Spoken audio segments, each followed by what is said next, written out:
Hi everyone, Paul here from DC World with Luke Bug, the Geek of Steel. Hello. We're here to talk about the last 2 days. We've been in LA for 2 days and a long day of flying. It felt like a whole day. And we're just going to bring you up to speed for the next 10-15 minutes on our journey here from Heathrow Airport to LA yesterday on Monday. So Luke. Where do we begin? Well, because we're on holiday, we might as well, we got some cheeky little cocktails. Cheeky strawberry. Is it what it is? Yeah. Cheeky strawberry, there we go. Yeah, so Sunday night we met up in London so we could have a little hotel closer to the airport. Didn't get much sleep because we were very excited. In hindsight, we probably should have got some more sleep because it has been a hectic couple of days. But we both woke up very early Monday morning to head off to LA on a non-stop flight to Los Angeles with Virgin Atlantic, which was an adventure in itself. Very good flight, actually. Very good flight. The food and drinks throughout was planned so well. I've never had afternoon tea at such a high height before. Oh yeah. And it was delicious clotted cream, wonderful jam. I felt very patriotic to be up in the sky eating a classic British dish. But what else did we have? Oh, sausage and mash. Sausage and mash with Proper some gravy and red English cabbage. lunch. And then we had some cheese and crackers. Cheese and crackers we had. We had an ice lolly. Ice lolly. And the afternoon tea come with a couple of nice little finger sandwiches. Fed very well. Coffee, a couple of beers, brew dogs. We had a couple of brew dogs on there. Yeah, and there was lots of films and stuff to watch. Yeah. We didn't watch much. We've done 2 films. We did a couple of films. But we were playing a game, which was now. I like little games like Bejeweled and Candy Crush when you got those little find the patterns. And there was one game that we were both playing, and we got through 5-6 levels. It was pretty average. It was easy. Got to level 7, and we just couldn't complete it. Just not having it, and so much so that we had to start the game again to get back to level 7, to read the instructions one more time. Still couldn't do it. So then we started again, got to level 7, recorded this little instruction screen that came up, still wouldn't do it. And the best part, Luke joined the Wi-Fi about halfway through the flight. You could get Wi-Fi on there. I was so determined to find out. Anyone else online had this problem. Then we was watching other people on other seats play the same game and getting stuck at on the same level. So it weren't just us. It cost me £7 to get Wi-Fi. To get nowhere. And I got the answers, and we figured out that the game wasn't the same level. So then I was that petty that I went into the credits of the game and found out the names of the designers and the producers of this game. And when I get back home to England, I'll be sending them an email saying, look, please let Virgin Atlantic know that your game that you've worked so hard on doesn't work. And talking of planes, there goes another one over the top of us right now. But yeah, it was a long flight. We had a slight delay at Heathrow that made me a bit travel anxious because I get that way anyway. But the pilots, bless them, they still, even though we left an hour late, we got there at the exact same time we were supposed to. We left an hour late and we arrived on time that we'd have left on the earlier hour. So I don't know how they picked up this hour extra. We don't know. But the flight was an hour less. Yeah, so we left England at 11:30, and technically we got to America at 2:30 in the afternoon. Yeah. But America time. Lots of time zone changes, and I think we're still getting over that, which is probably why we're still a bit tired. But a solid trip. Got through customs okay. Got our bags, and we got a crazy taxi. Rapid taxi. Rapid cabs to our wonderful hotel where we are now. And boy, did we feel the difference in heat when we got in that car. They said it was 25, 26. I know I read online it was going to be 31, and it is hot. It was warm. It still is hot. We're in the shade now. We're being safe. We're going out nice and early, covering ourselves in factor 50. I put some on me, and you can see there, got a big old scratch. Got attacked by a cactus last night.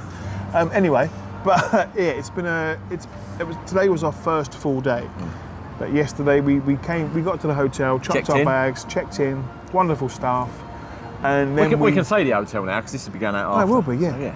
So, the name of the hotel is The Garland Hotel. I forgot myself then for a minute. In the Garland. Hollywood, North Hollywood, and I'll tell you what, what an amazing venue. You'll see some pictures and it's seen some video. It's very stylish. It's very sort of 60s and 70s Playboy Mansion style. Old school Hollywood. Very laid back. But they got a pool. We sat out last night and had some beers whilst everyone was splashing in the pool watching films on a massive big screen TV. Cinema screen out over the pool, never seen that ever. And we didn't really want to leave the hotel last night, but we did. Nice. But we went out to a bar and pub that was recommended to Paul by Ryan at Gateway Ryan. FM. Thank who you, was Ryan. on in Basildon the other week. Fantastic recommendation.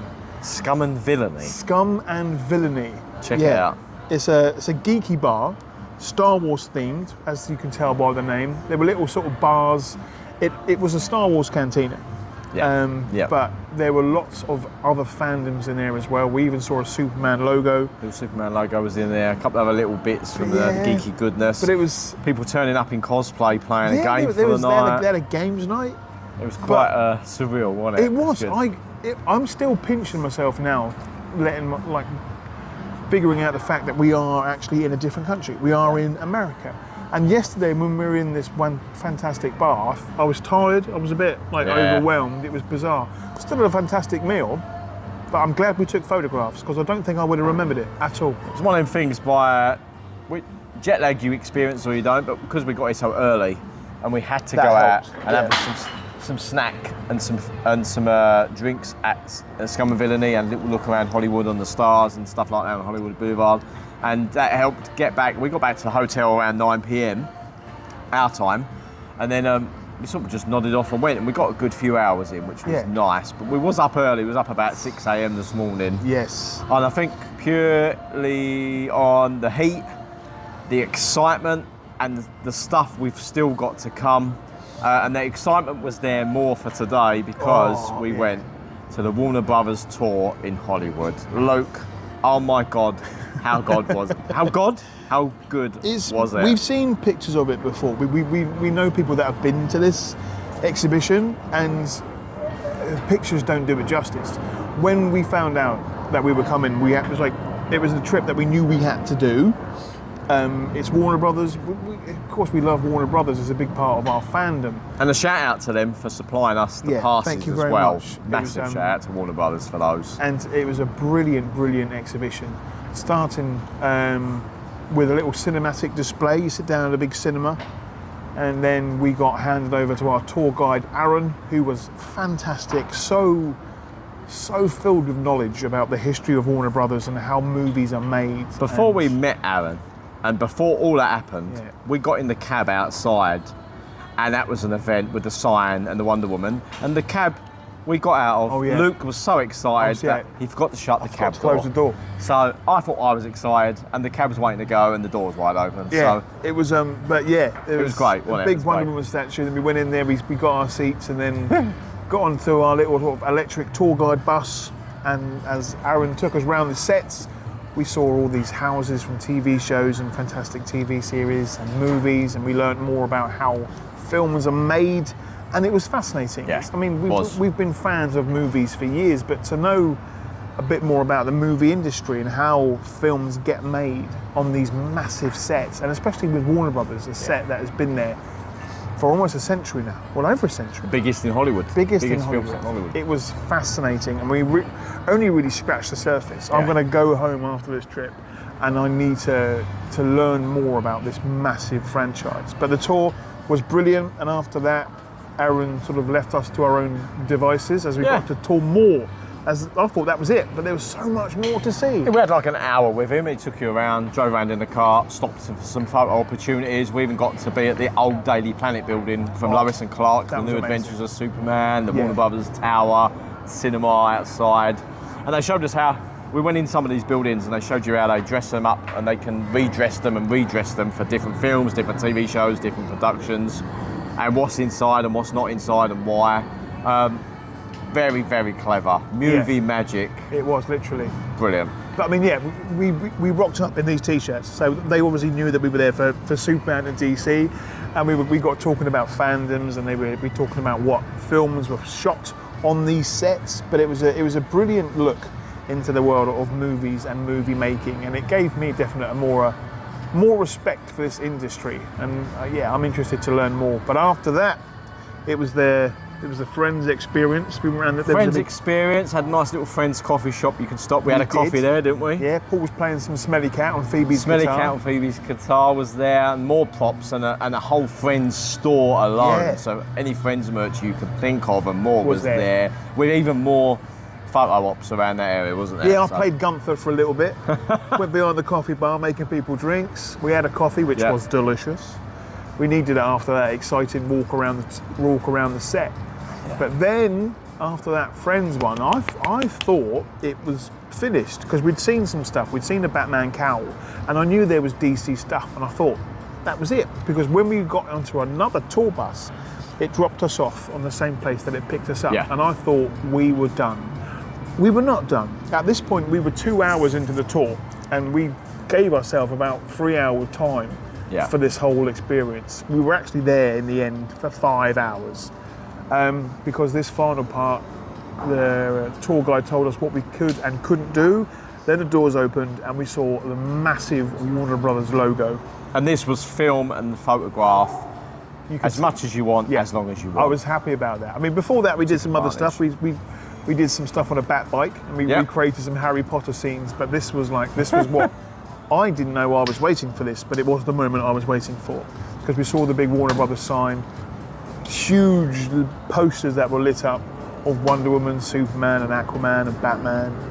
And then we turned the corner to see just the biggest DC Comics logo and huge mosaics of comics. Arkham Asylum, that was there. Some of the villains from the DC universe, that was cool. And just fantastic costumes.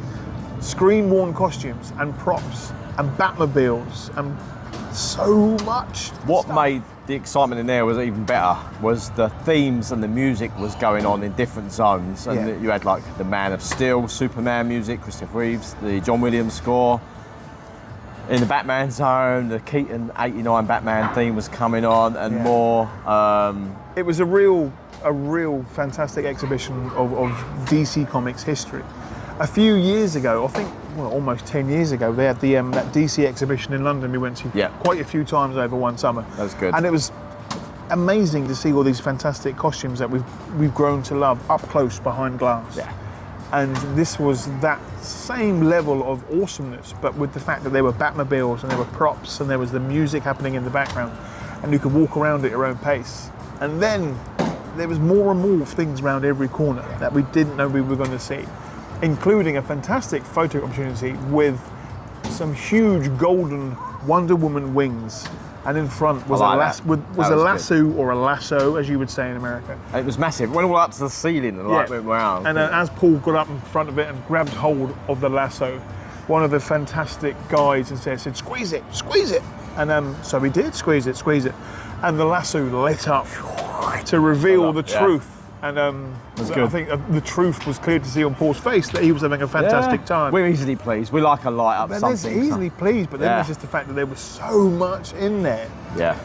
Every time I turned around the corner, there was another Superman costume. There was a Henry Cavill's costume.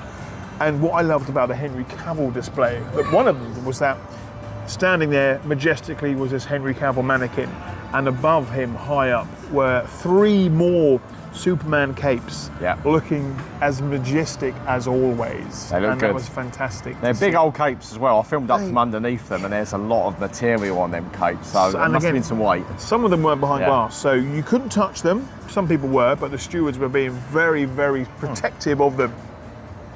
But you could get up really, really close and see like the individual stitches on some of the capes. And then all the Justice League was there, and Aquaman was there.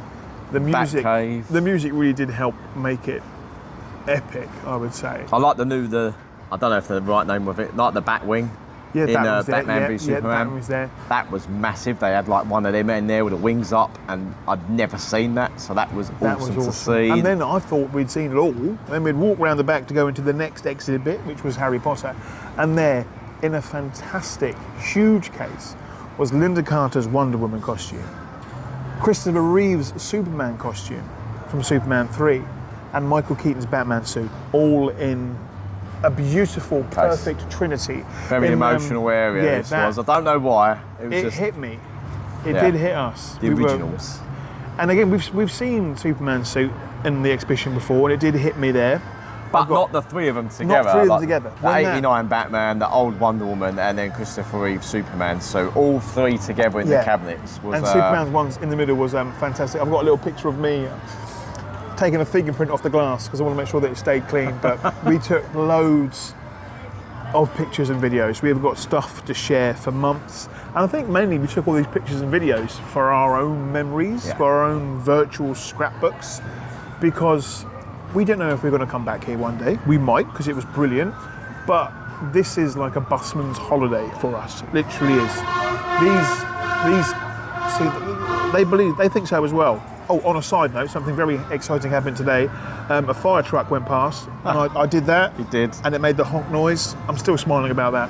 But no cameras were out in time for that one. But these costumes that we saw, these costumes that we've known and we've loved for so long, seeing them in that one case was wonderful. So yeah, we took lots of pictures, lots of props, lots of videos. We love these costumes and we love sharing our passion for them. So yeah, we're going to share a lot more of those over the upcoming weeks as well. But that tour was incredible. If you're a fan of film in general and how they're made, go and do it. If you're a fan of Friends, DC Comics, even Harry Potter, bit of Game of Thrones in there. Yes. Any fans of that stuff, you're going to love it. And there's a few different lengths of tour tickets you can buy, so check them out on their website. But yeah, that was like the 3-hour one we had, and that was... I could have stayed there all day. We was in there for 5. We were in there for 5. Yeah, because we were in there for 5 as well because of the gift shop. Yeah. The gift shop, though. We didn't spend as much as we thought we was going to spend, which was a bonus. We were reasonably well behaved. Yeah. There were still things there that... We found some bargains, didn't we? We did find some bargains. There were some sale items, which made us very, very happy. The staff in there were fantastic. We were talking about what things we love and the old Warner Brothers store that used to be in New York, because we miss that store. And Lakeside. That's it. They could still bring these stores back, because there was t-shirts, there were jumpers, there were candles. There was something there from all the fandoms that we just learnt more about during this exhibit. And yeah, we left with some big bags filled with swag. And we'll be sharing those over our socials soon as well. I mean, we did try and get some gifts for other people, but there were lots of gifts for ourselves as well. At the end of the day, this is a holiday, so we want to treat ourselves to a few little things. And there's a lot of things there that you can't get online. Yeah. In England, there's quite a lot. There are limitations of what we can buy and get shipped over. So if I see something that I know I can't find in the UK, I'm going to get 1 or 2 or possibly 3 things and put those in my basket. And we did. And that was there. We were probably in the store for a good half hour, 40 minutes. So that took a bit of the time up. So although it was a 5-hour thing, probably more 4 and a bit really with the DC area. And then I think we sort of went around the DC zone a couple of times just to get as much video of different things. The different music was coming on at the right time in different areas. I mean, Superman, the Man of Steel come on. We're in the Batman area, the Batman theme come on. So it made the videos a bit more special and quite overwhelming. It was quite cool to be in the thing that we love the most and what draws us to Warner Brothers and DC Comics and these characters that we all love. That when the themes were coming on, it worked. So bravo to them for how they did that. Yeah. And the gift shop is massive, so you're going to love that. And it even carried on outside when we went out, didn't it? There was still more bits going on. There was Goonies. There were Goonie stuff. There was just so much there to take on. For me, this is my Disney World. This is my Universal. This is my happy place, as it were. Seeing so much love for so many different versions of Superman, my favourite character, but also Batman and Wonder Woman, and just the history and the relationship between DC and Warner Brothers. There was so much to see. So yeah, when we originally planned this trip to San Diego for Comic-Con, we knew that if we were so close to the Warner Brothers exhibit, we had to try and link those two together. So and that's sort of why we done the way we did, we're going on to San Diego from here actually tomorrow. After this video. Tomorrow we're going down to San Diego Comic Con. And we'll record the next part of this little video, I think, on the very special transportation that we're getting tomorrow. I think we can mention that now. We've not mentioned it yet. Yeah, we're going on the Amtrak train down to San Diego from Los Angeles. Not just any train, but it's a double-decker, which to me is, as a concept, is so much fun. Yes, and it's a gorgeous train that goes along the coast, so that's going to be a fun trip. But we're also doing, I tell you what, Paul's planning is impressive to say the least. We're both very meticulous when it comes to being somewhere. We never like being late. We always make sure we're on time and we're at the right place. And for this trip, we've both been emailing and making plans with people. This has been going on for like 8 weeks, everybody. So. We wanted to make sure this was the perfect trip. And tomorrow, what we can talk about more on our video is a special place that we're going to, Paul.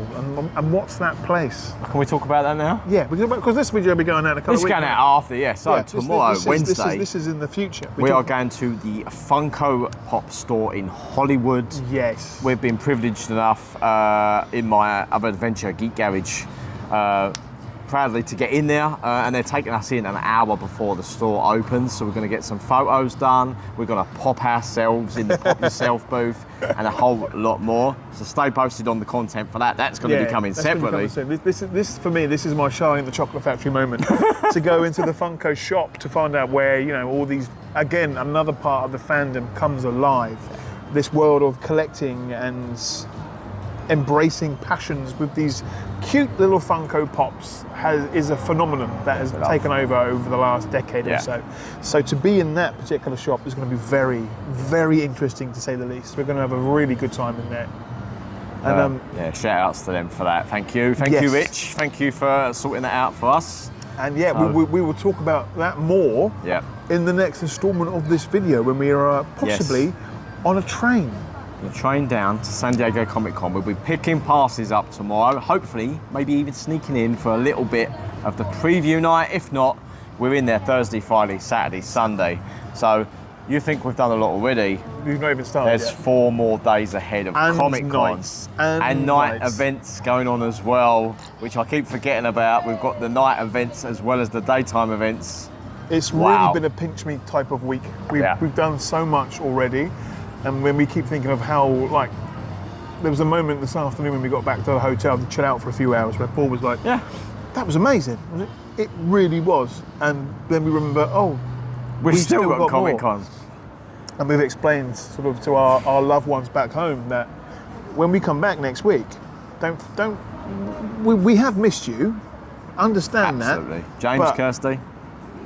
We're going to have a bit of a come down when we come home next week, when we realise that we don't have beautiful pancakes and bacon for breakfast each morning, when we don't have access to delicious cocktails or gorgeous weather. And merchandise. It's going to be a slow process of us stepping slowly back into reality over the upcoming weeks. But that's why we've got all these pictures and videos and giveaways to share over the upcoming weeks to just express our love for our fandoms. Absolutely. And bringing you along with the journey, because that's what we've always loved to do. Yeah. So join us. That's why we've been doing all the blogging and the videos and wanted you on the hashtag Geeks on Tour 2024 journey, which we're sharing on all social medias, so that you are part of the journey, or you're planning to come out here and do San Diego Comic Con one day, and how much more you could get in if you just drop off to LA for a couple of extra days, which is what we added sort of on. We weren't doing this originally, we was just going straight to Comic Con. San Diego. But LA is literally a 3-hour train drive away, so it's literally get in here, do this, and then we'll head down there, and then we're going to be flying home from San Diego. So Monday morning. It's going to be it's a whirlwind week. Yes. But one with a lot of planning, a lot of prep, and this is definitely a trip that you don't just want to do on a whim. No, take some organising. So if you're going to do it organise. Message us any questions. We will answer what we can. We've been lucky enough to learn off some of the other people. The SDCC unofficial page, amazing. Check them Fantastic out. Parks and Cons, give shout out to them as well, because they've been amazing. Just watching their videos. And Leonard, their the websites. Englishman in San Diego, who is here. We hope we're going to bump into him over the next few days as well. And learning from people that have been to the con before. As you do. So Neil from Get Your Comic Con, he's here already. He's in San Diego right now. Second one for Neil. Second one, see? Shout out to them. I'm sorry, Paul, to interrupt you. I've just seen a hummingbird, and that is my first ever hummingbird. Oh wow! Right there I upon the can ring. see it. For me, that's very exciting. It's tiny. I'm not a bird watcher. Oh, but it's yeah, coming over. He that's wants a to get on the hummingbird. video. This for me is a Disney moment. That is amazing. It's all happening, and with Wow. that, we'll wrap the video Yes. up. We're 25 minutes in, so we'll be sharing this online. Check it out, and check out the rest of the videos coming from Luke Bug, the Geek of Steel. That's me. Paul Edwards, DC World, and I hope you are enjoying our journey throughout Los Angeles and then on to San Diego Comic Con on this hashtag Geeks on Tour 2024. Thank you everyone for watching. Subscribe to our channel, check us out online, and we'll see you again on the next video. Bye. Job's a good one.